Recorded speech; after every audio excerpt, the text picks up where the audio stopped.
I want to show you the common mistake. Okay? And I want to point out that when you're trying to learn something, it's better to go slow. It's just better to go slow. The uncultivated mind becomes easily fettered, and it gets fettered by a quicker tempo more than it does by a slower tempo. So you have to go slow. Now the downside of that is that same fetterable mind is a spiritual immaturity. Fetteredness is a spiritual immaturity. So the same spiritual immaturity will aggrandize the self and end up doing things as if they're superhuman. And so they start to do things unrealistic, things that would not work at faster, harder, more intense tempos. Again, so the problem is, I have a fettered mind, so okay, use a slower tempo. However, the slower tempo allows for huge deviation from what is practical and what is viable, okay? And so a problem that comes up from the slower tempo is the following one. So let's put the camera over here on this side, okay? And it is a prematurely ending the yin phases of the sword, okay? Which you can do when there's no real pressure, okay? And so what I mean by that is, and you gotta go really slow so I can talk and do this, okay? As he's doing a legit atosh that's attacking and finding my center, do you see? I have to take that pressure off. And his pressure is going all the way, it's going down, okay? So this sword has to, it cannot pick up here. It cannot pick up here. If he's loose, like looser, dude, looser, be lame. Loose, you're dropping. I don't even want its weight. I want you to hold it up. So there's no yang on it. You see that? Okay? Very common, someone shortchanges the atosh because they feel in their head they need to hurry up and do the maki atosh block, okay? So now when it's like this, then I could do this.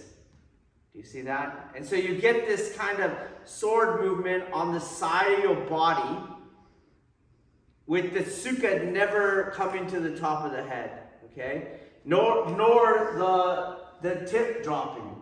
So again, a lot in Aikido in particular, you'll have a lot of people going, the sword never drops on the back. Yeah, because you have a lot of idealized bullshit, okay? Weapons wind up. They wind up all the time, okay? So this sword has to move all the way so that I completely neutralize his yang energy. Okay, so as we go around, and he goes, I can't pick it up there, it's too heavy. So I have to come all the way around to get it completely off. And that's what's gonna have that tip back there.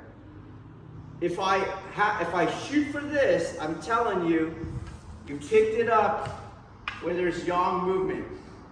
You gotta get it all the way to the back of your body. And you can see the sword tip, camera.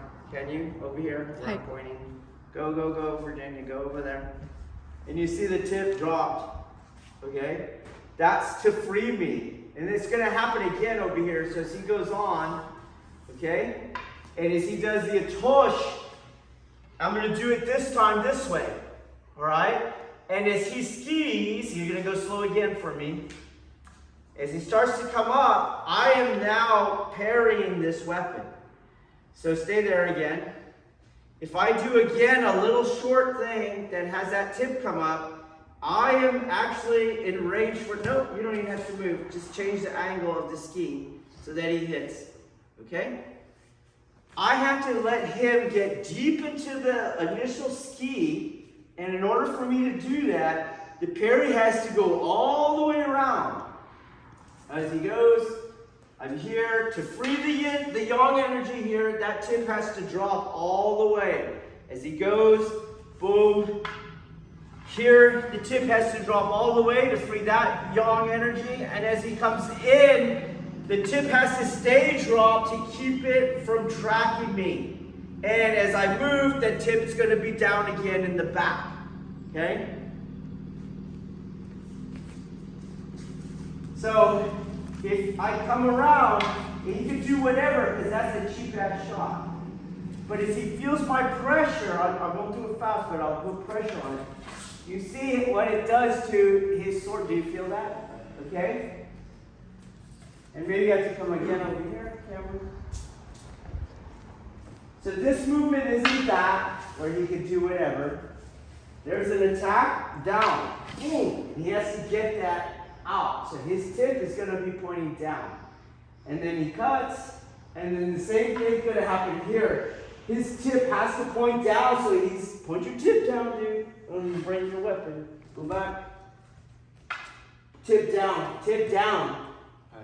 Again, boom, tip down. Boom. You don't have to point it in the ground. Up your head. Go. You see? You see?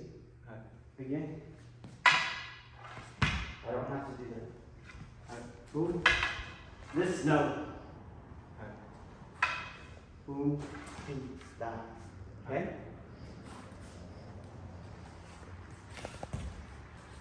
Free. Good. Boom.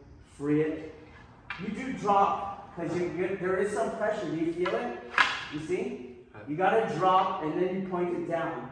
Drop, point it down. That's it. Okay? Now, shortchange this.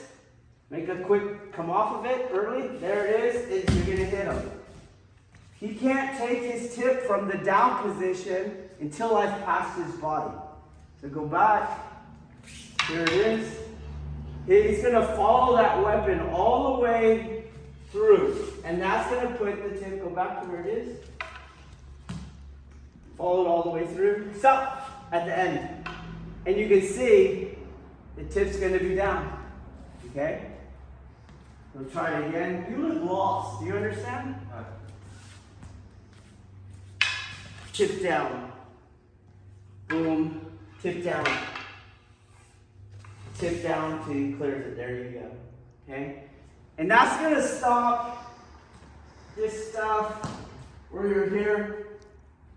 Boom. And you come around and you do again a little movement. Okay? Because you're not clear. You have to do what you have to do to neutralize yang energy and to not create another yin opening. Okay? So the movement of the sword is much fuller. On the last one, so you cut, good, and I go here, you can see he does not have to drop the tip on this one. So as I go in, he doesn't have to drop the tip. You see? And there's your Aikido wet dream. Your sword did not drop in the back. You get it? And now you can cream all over it. Okay? All right. Here we go.